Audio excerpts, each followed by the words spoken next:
Hi, I'm Jonathan Bender with Conscious Business Bay Area. That's the organization sponsoring the event tonight, and thank you so much for coming to join us. You know, I usually often do a lot of the workshops and events myself, and I've been coaching speaking and performance for about 18 years now, so I'm very picky about who I have come speak. I want to make sure that they really rock, they're going to get great value, and I've been trying to get Bill Baren to come and speak here for about a year or so. And it finally has worked out now with both of our schedules and timing for him to join us. I met Bill a few years ago and was so impressed that I then proceeded to spend 2 years coaching with him. And he and my team were my coaches for a couple of years. And due to working with him, I extended my reach to worldwide. I at least tripled my income. And I believe so much in what Bill does in his team that it is just an honor to have him here with us tonight. So if you can please give a big round of applause to Bill Baren.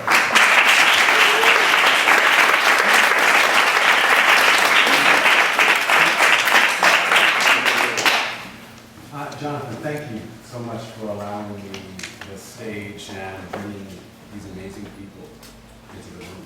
It takes a lot to gather people into the room, and if you have the ability to do that, it is. Thank you.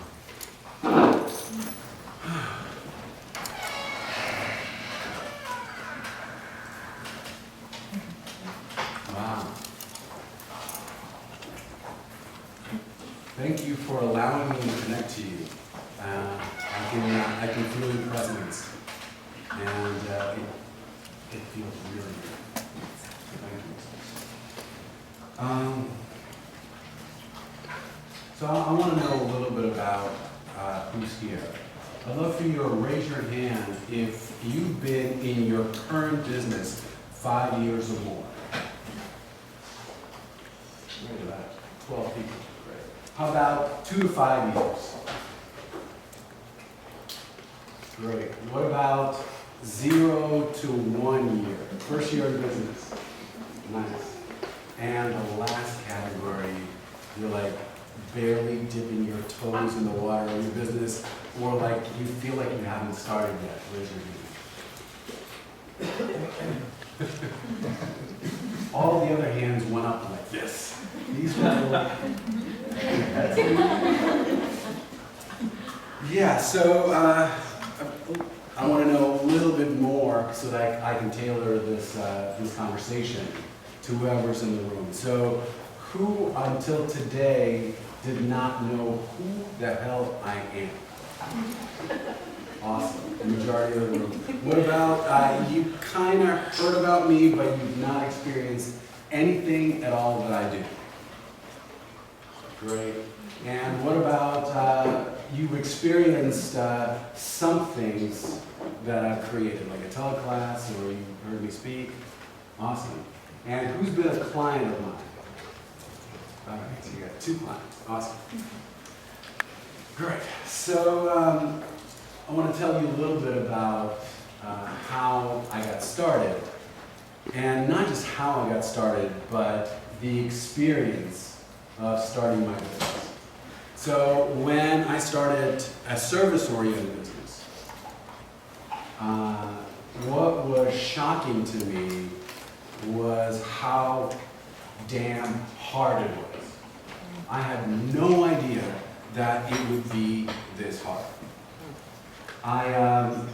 Before I started business, coaching, helping people, whatever way you want to call it, I was in the music business for 11 years. And I had a record label, I had a distribution company, and at the height of it, about a year before I sold it, I had 85 employees, and I was releasing 3 records every week, and we were doing $15 million in income, and I had 85 employees.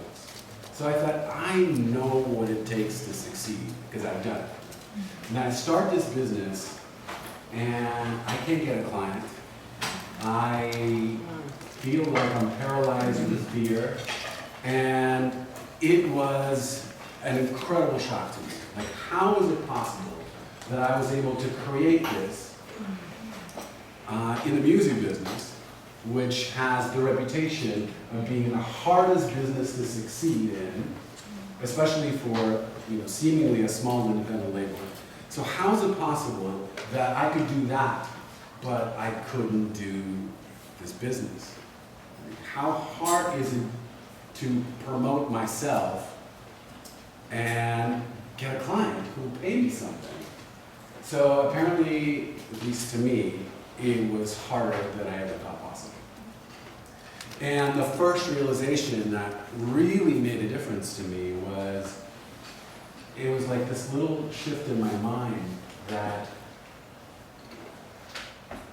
I shouldn't promote myself. I should not be selling myself. Because first of all, I'm not for sale. And second of all, it's too difficult for us emotionally to be selling ourselves because our entire identity is on the line. Like, think about it. Like, if we feel like when somebody says no to being our client, if that feels like a rejection of who we are, like, how much are we going to want to do that? Right?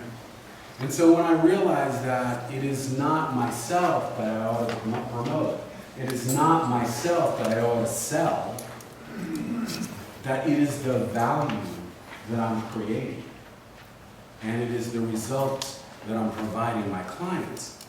That was like, I just remember that was like the first major shift. That when I had my mind start to think in that way, I felt like a weight was completely lifted off me. And that was my first realization that the number one thing that I ought to be working on in my business is what's between these ears. And I realized that absolutely nothing is preventing me from succeeding other than me. And that was sort of like the difference where I thought, wait, why was it so easy for me to promote my bands?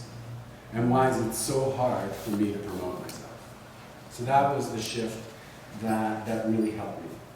So, who in this room, and I want you to raise your hand and as high as you possibly can without touching the ceiling. Well, go ahead, you can touch the ceiling. Who feels some level of overwhelm in building and creating your business? Wow, I expected some hands, but this is a lot of hands. What about who in the process of doing your life, doing your business, trying to have a good time, who feels tired by all of it together?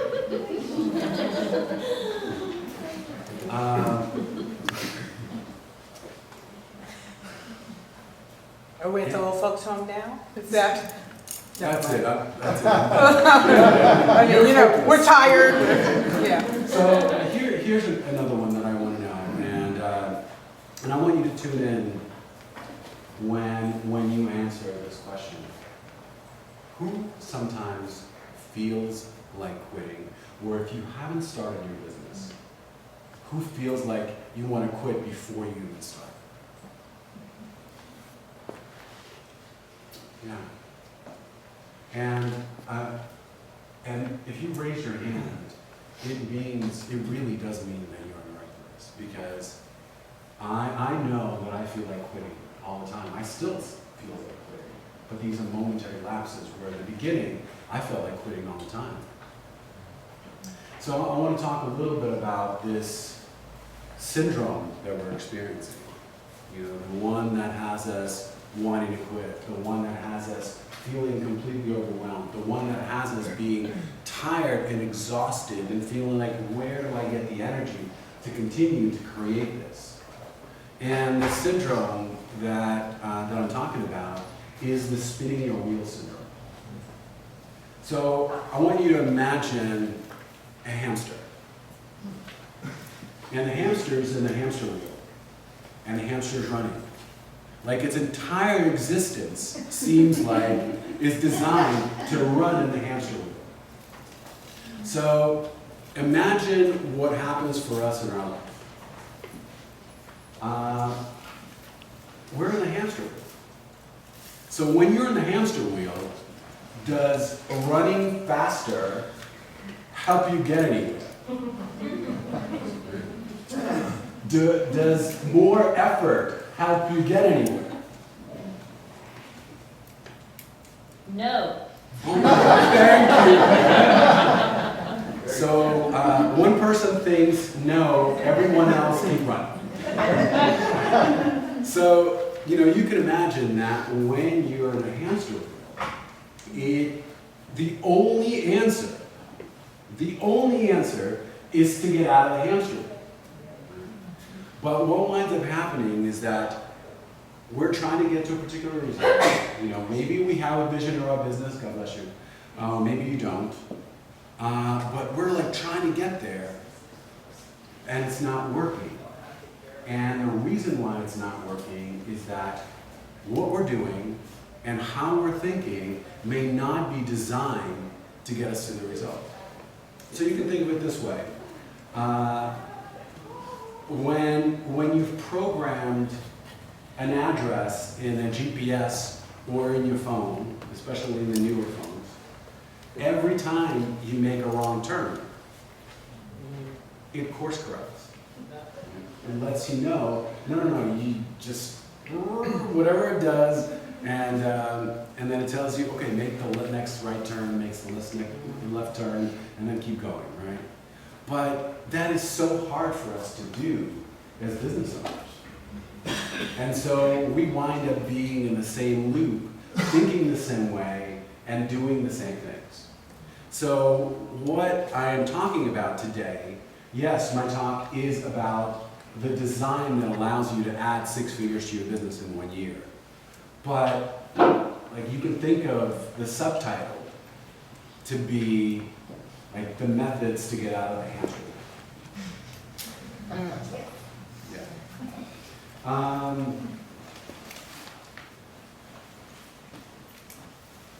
So one of the things that happens for us is that we are constantly comparing ourselves to what's happening out in the world. In fact, our brain is literally designed to compare.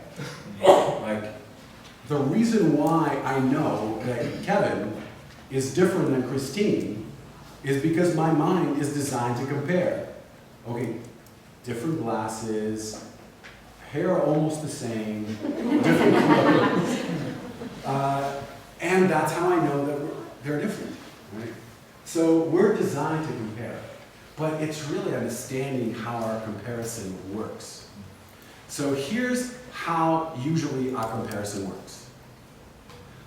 You and I and everyone in the world is comparing someone else's highlight reel to our own behind the scenes experiences. Right?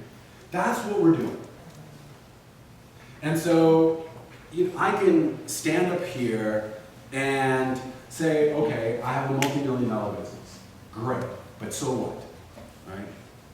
What does that mean? Does that mean that I don't have similar doubts that you? No, it doesn't. Does it mean that, I've got all of my shit together? No, it doesn't. Right?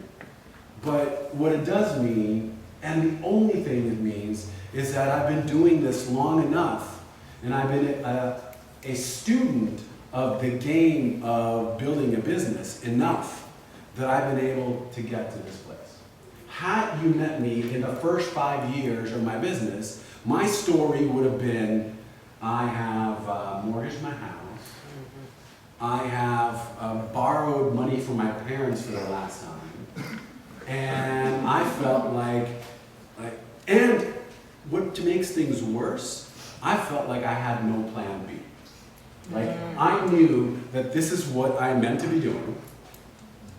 And, it was literally bus to go home, right? I had no choice. And so the first thing that we really want to do is to be looking around and saying, oh my God, that person has that, but it doesn't matter what that person has, because you don't know what's happening behind the scenes, but you are intimately aware of what's happening behind the scenes for you. So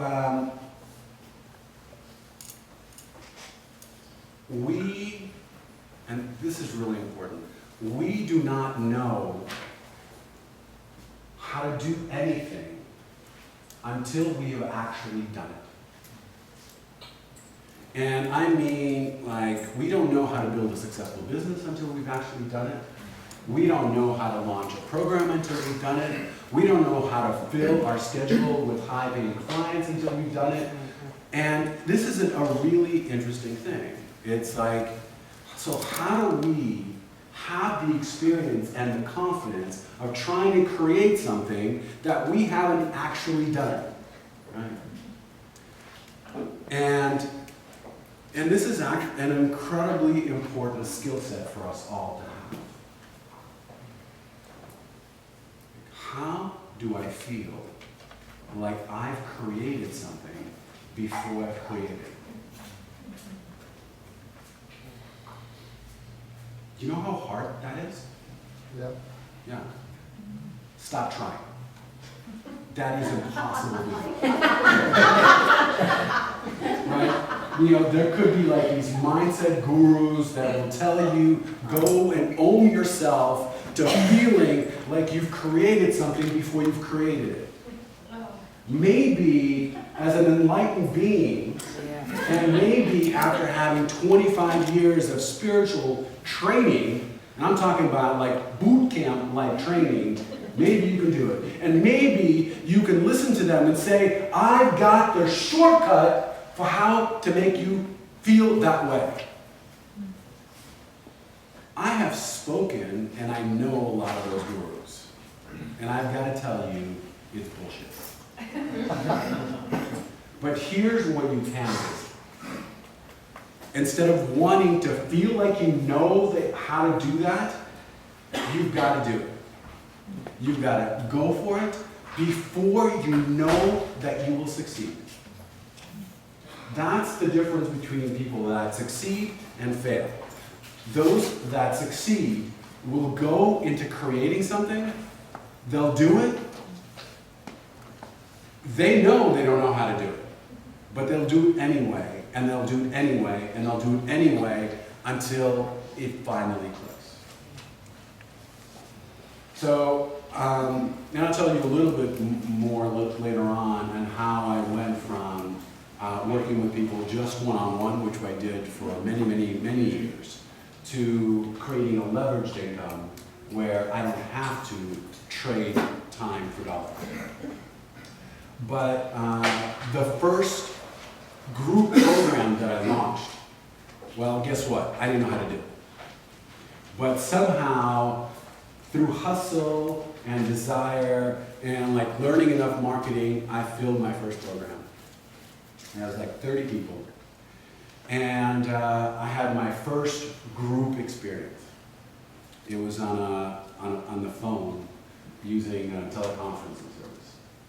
And at the time, because this was 6 or 7 years ago, I used, I don't know if you can remember, like this thing called Yahoo Groups, where like you could email one address and everybody in that group gets all the emails, right? So I did my first group class. And to say that it was the worst thing ever created is an understatement. And I knew it was awful right after I got off the phone. But then what added insult to injury is getting all those Yahoo Groups emails that everybody had at the same time. People were like, I want out of this thing, this was the worst thing ever, and I'm like feeling like a complete and utter failure. Right? And so the second insult to the third injury was that I had to do it again the following week. And so first of all, I I don't remember, 30 or 40% of the people bailed out after the first week. They wanted refunds, there were complaints, and worst of all, it was happening in this open forum. So, I mean, like I'm telling you this, and right now, inside, everything is like boiling because I still remember what that felt like. And I'm like, all right, I'm gonna be super duper ultra prepared for the second thing, and as opposed to what my tendency had been, it's called winging it, I decided to add a little bit more of the preparation to the winging it, right? And so, all right, but I'm so nervous, and I feel like literally, I'm going to throw up. And I was like, okay, I can't stay in my office anymore. I've got to leave. I've got to do something. And at the time, our offices were about 7 blocks from here on 5th and Market. And I was like, I need to leave my office. I need to go out and clear my mind. I need to just walk around. And so I did that for about a half an hour, and it didn't work. Like, my internal state was completely the same. And I just thought that puking in the middle of teaching a class might not be advisable. And I just remember standing is like at a red light. My office is across the street. And my internal state is awful. And I saw that light turn green. And I remember it to this day where I lifted up my foot to take that step. And in that moment, I remember making a commitment. I remember making a commitment of like, I make promises to the people that I'm meant to serve. I'm going to do everything I can for me internally, and I'm going to do everything I can in my presence in that particular conversation with those amazing folks that I am going to give them my all. And it was that commitment that I feel turned my whole life around. Because I knew that if I could be more committed to serving than I am to staying in fear, that my path is going to be a little easier from now. And so, the reason why I tell you that story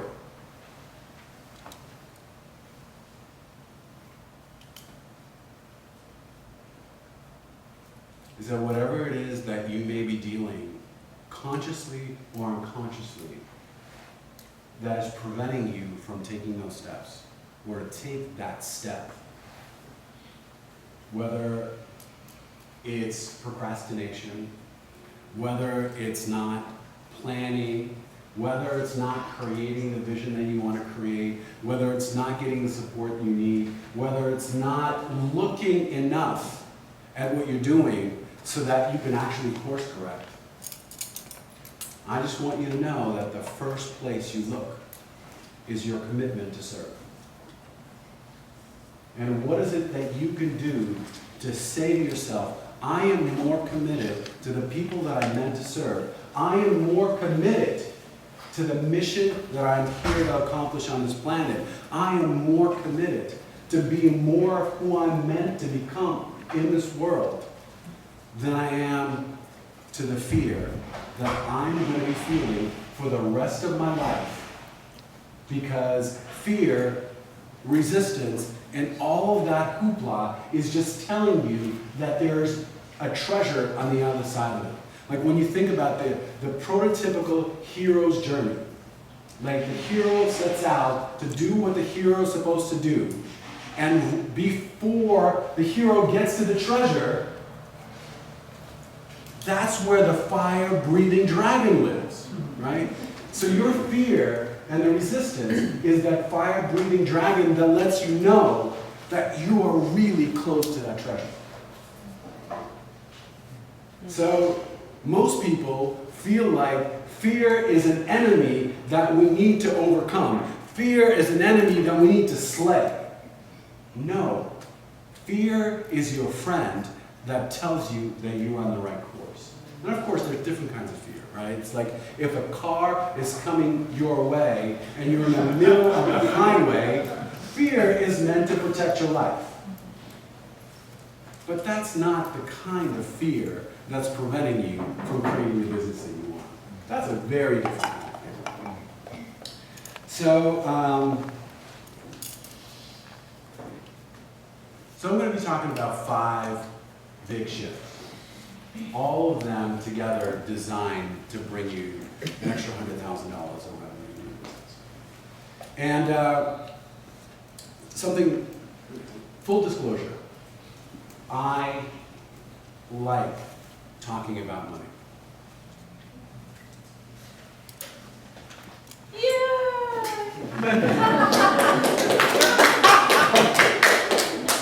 Thank you. And one of my stealth missions on this planet is to create an abundant way of being. And to create the kind of relationship with money where I am me, money's over here, and we're like best buds. I mean, can you imagine that, here we are, I'm here, money's there, and I'm like, I don't even want to talk about it. Like, is that friend going to want to speak to you, right? So that's the kind of relationship I want to have with money. You're my friend, we hang out. We go to Macy's. Take money on vacation. It helps you. Absolutely. So, the first show. Let's all dance to that song. So,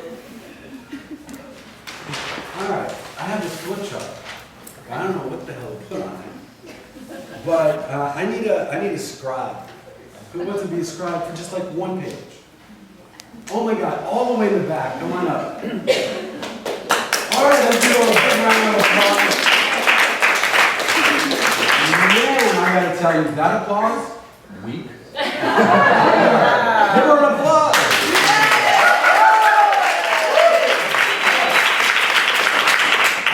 I wanted to give you a pen that kind of matched your wardrobe.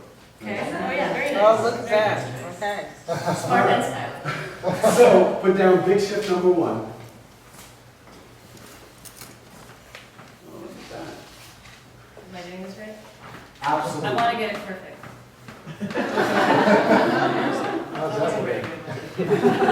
Okay, so write down thinking. Actually, we'll give you black because it also matches what you're doing.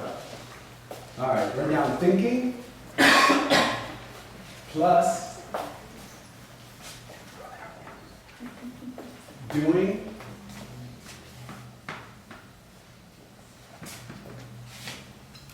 equal results.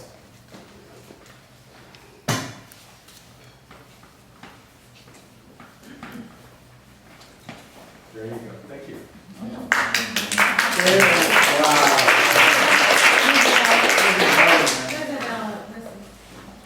Oh, you spelled it right.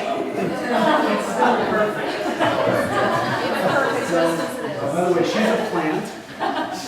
And the reason why, I mean, you could be a plant or you could be a fruit. No, let's have her be a plant.